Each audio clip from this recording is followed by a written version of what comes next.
संविधान में कहा गया है कि एक व्यक्ति को एक वोट का हक मिलेगा, ये इसमें लिखा है।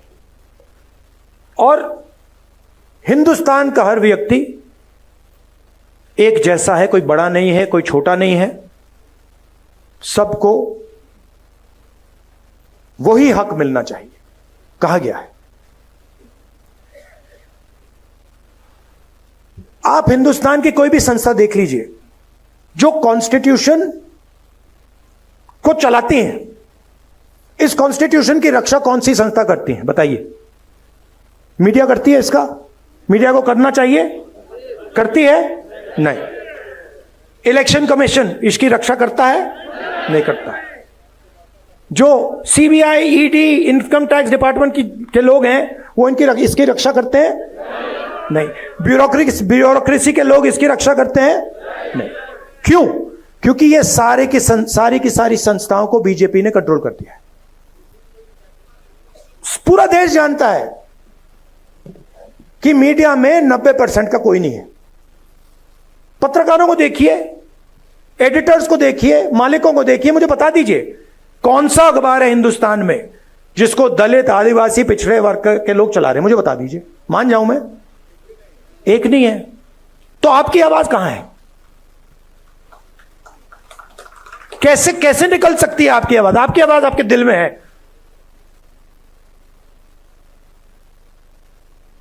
मगर हिंदुस्तान की संस्थाओं में नहीं है। Election commission, ministry, media, judiciary, कहां है आपकी आवाज? और फिर नरेंद्र मोदी जी कहते हैं मैं पिछड़ों का सम्मान करूंगा, दलितों का सम्मान करूंगा, आदिवासियों का सम्मान करूंगा, और फिर आपके हाथ से आपकी शक्ति छीन लेते हैं।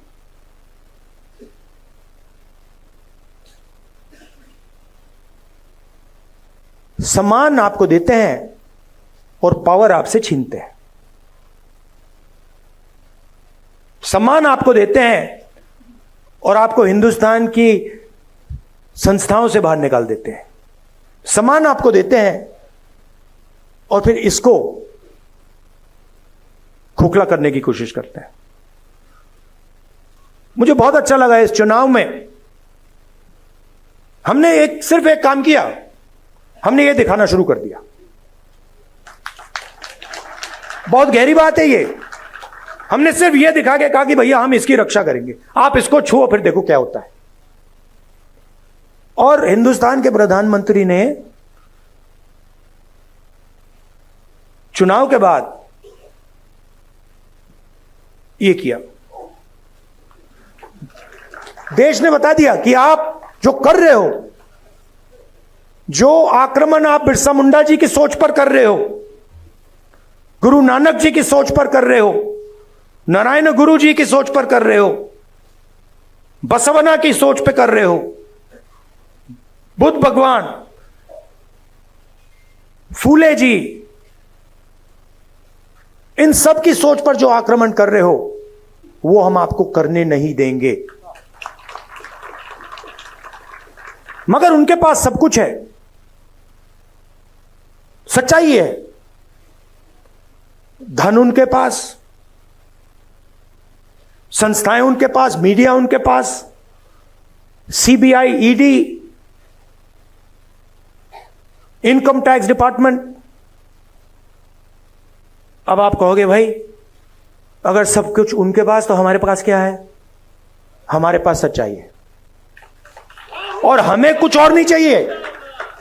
आप ले लो, आप संस्थाएं ले लो, सब कुछ ले लो, धन ले लो, संस्थाएं ले लो, जब तक हमारे पास सच होगा सारा का सारा न्याय हमें मिलेगा। और यही इस चुनाव ने दिखाया है। हमारे पास मीडिया नहीं। मैं आपको बताऊं, कांग्रेस पार्टी के बैंक अकाउंट बंद कर दिए। बिना पैसे के कांग्रेस पार्टी ये चुनाव लड़ी है। आप सोचिए हिंदुस्तान को लोकतांत्रिक देश कहा जाता है। सबसे बड़ी ऑपोजिशन पार्टी के बैंक अकाउंट बंद कर दिए, तब भी हम लड़े, सच्चाई के साथ लड़े, संविधान के साथ लड़े।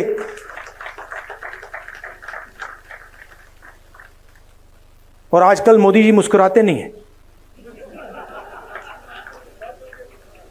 बंद हो गया, परमानेंटली बंद हो गया, भूल गए।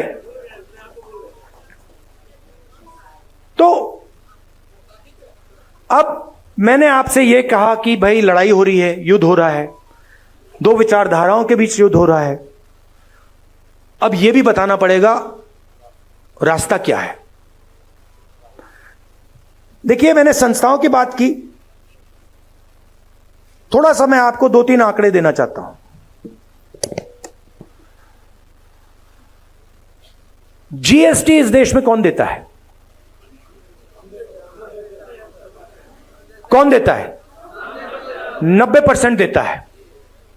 दलित, आदिवासी, पिछड़े वर्ग के लोग, गरीब, जनरल कास्ट के लोग देते हैं। यह आपने शर्ट कितने की खरीदी? ये आपने,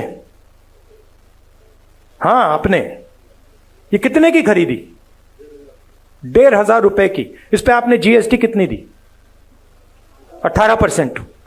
अगर यही अच्छा, अगर यही शर्ट अदानी या अंबानी खरीदें तो जितना टैक्स आपने दिया उतना टैक्स वो देते हैं।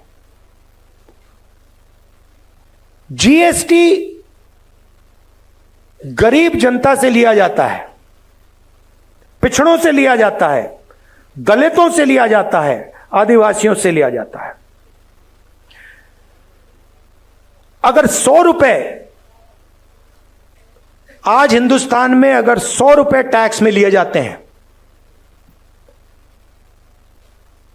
40 रुपए आम आदमी की जेब से निकलते हैं, 26 रुपए हिंदुस्तान की सबसे बड़ी कंपनियों से आते हैं।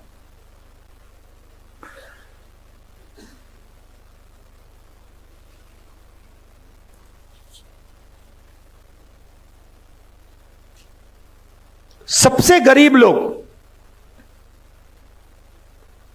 50%, सबसे गरीब लोग 60% से ज्यादा जीएसटी देते हैं। सबसे अमीर 10% लोग जीएसटी का 3% देते हैं। सबसे अमीर लोग 3% और सबसे गरीब लोग 2/3।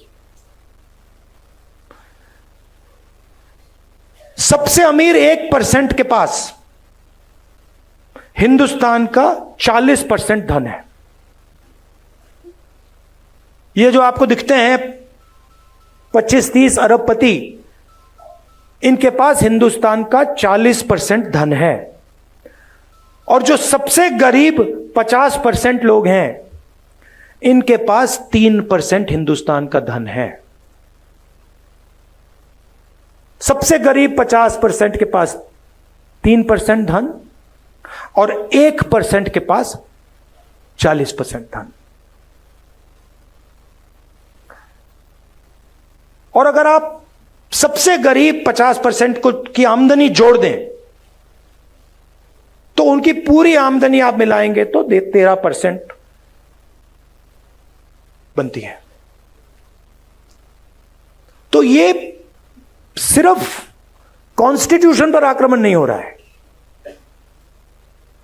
ये आपसे चोरी हो रही है। अब रास्ता क्या है? सबसे पहले हमने कहा है कि ये जो 50% का लिमिट लगा रखा है आरक्षण में, इसको हम, इस दीवार को हम तोड़ देंगे, हटा देंगे। और दूसरी बात, हम सच्चाई समझना चाहते हैं। हम समझना चाहते हैं कि इस देश में धन किसके हाथ में है, जमीन किसके हाथ में है, संस्थाएं किसके हाथ में है, कॉलेज यूनिवर्सिटी किसके हाथ में है, सिर्फ हम पता लगाना चाहते हैं। हम यह भी नहीं कह रहे हैं कि उसके बाद होगा क्या। जैसे किसी को चोट लगती है, आपको कभी चोट लगी है? हाथ टूटा, आप गए, आपने कहा, डॉक्टर से कहा कि भैया एक्सरे करा दीजिए। डॉक्टर ने कहा कि हाँ भैया एक्सरे कराते हैं। फिर पता लगता है भैया हाथ कैसे टूटा है। अब पूरा देश जानता है कि दलितों को, आदिवासियों को, पिछड़ों को, गरीब जनरल कास्ट के लोगों को, माइनॉरिटीज को दर्द हो रहा है। सबको मालूम है। बेरोजगारी फैल रही है, महंगाई बढ़ती जा रही है, जॉब नहीं मिलता, सरकारी नौकरी नहीं मिलती, प्राइवेट सेक्टर बढ़ता जा रहा है, पब्लिक सेक्टर खत्म होता जा रहा है, चोट लग रही है। अब हम सिर्फ ये कह रहे हैं भैया चोट लग रही है, एक्सरे करा दो, पता लगाओ चोट क्यों लग रही है, कारण क्या है।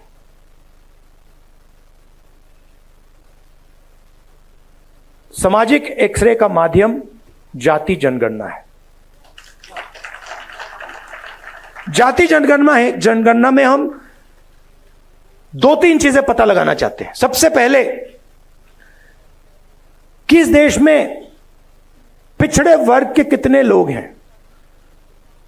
10% हैं, 20 हैं, 30 हैं, 40 हैं, 50 हैं, 60 हैं, कितने? दलित, आदिवासी, माइनॉरिटी, गरीब जनरल कास्ट के लोग कितने हैं? पहली बात। दूसरी बात, हिंदुस्तान की संस्थाओं में किसकी कितनी हिस्सेदारी है? लीगल सिस्टम में किसकी हिस्सेदारी है? जुडिशरी में किसकी हिस्सेदारी है? ब्यूरोक्रेसी में किसकी हिस्सेदारी है? कॉर्पोरेट इंडिया में किसकी हिस्सेदारी है? हमारी संस्थाओं में किसका कंट्रोल है? मीडिया में कितने लोग हैं? 90% से। कॉर्पोरेट इंडिया में कितने लोग हैं? बड़ी बड़ी ब्यूरोक्रेटिक पोजीशंस में कितने लोग हैं? हिंदुस्तान में जो सेक्रेटरी लेवल के अफसर हैं उसमें कितने लोग हैं? हम एक्सरे करना चाहते हैं। अब अगर आप अस्पताल जाते और आप डॉक्टर से कहते भैया मेरा हाथ टूटा हुआ है, लग रहा है हाथ टूटा हुआ है, हिला नहीं पा रहा हूं, एक्सरे करवा दीजिए, और डॉक्टर आपसे कहता नहीं एक्सरे नहीं कराऊंगा, तो आप क्या करते?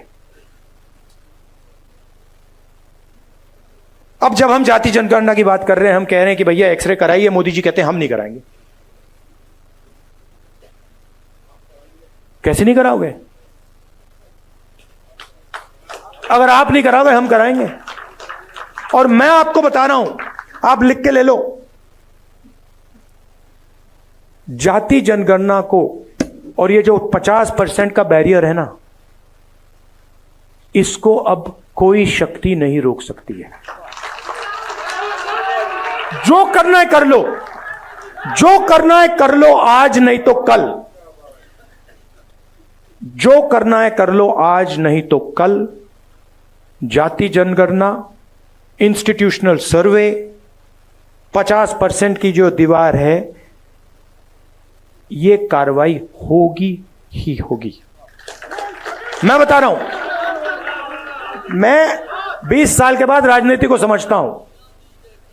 जो ये 90% को छुपाया जा रहा है, मिटाया जा रहा है, इनकी हिस्ट्री को खत्म किया जा रहा है, 90% में बहुत शक्ति है। आपके पास मीडिया नहीं है, मीडिया नहीं है आपके पास जुडिशरी नहीं है, आपके पास ब्यूरोक्रेसी नहीं है, मगर सच्चाई आपके साथ है। और यह काम मिलकर होगा, यह बंटने से काम नहीं होने वाला है। एक आवाज से मिलकर यह काम करना पड़ेगा, और यह काम मैं आपके साथ करने वाला हूं। यह मैं आपसे कहना था, मैं आपसे यह कहना चाहता था, सबसे जरूरी चीज, चाहे जाति जनगणना हो, चाहे 50% का बैरियर हो, सबसे जरूरी चीज इसको बचाने का है। अगर यह हाथ से निकल गया, अगर यह खोखला हो गया, अगर ये खत्म हो गया तो फिर कुछ नहीं रहा। तो सबको सबसे पहले इसकी रक्षा करनी है, संविधान की, बिरसा मुंडा जी की सोच की, आदिवासियों की सोच की, अंबेडकर जी की सोच की, गांधी जी की सोच की, गुरु नानक, जो नाम आपको मैंने बताए। और यह मत सोचिए कि यह लड़ाई 70 साल पुरानी है, यह लड़ाई हजारों साल पुरानी है, यह लड़ाई चलती जाएगी और इसको हम जीतने जा रहे हैं। धन्यवाद। Stay ahead with our cutting edge news app. Instantly access the latest shorts in just 1 minute and breaking news in just 50 words. Download now for a smarter, faster news experience.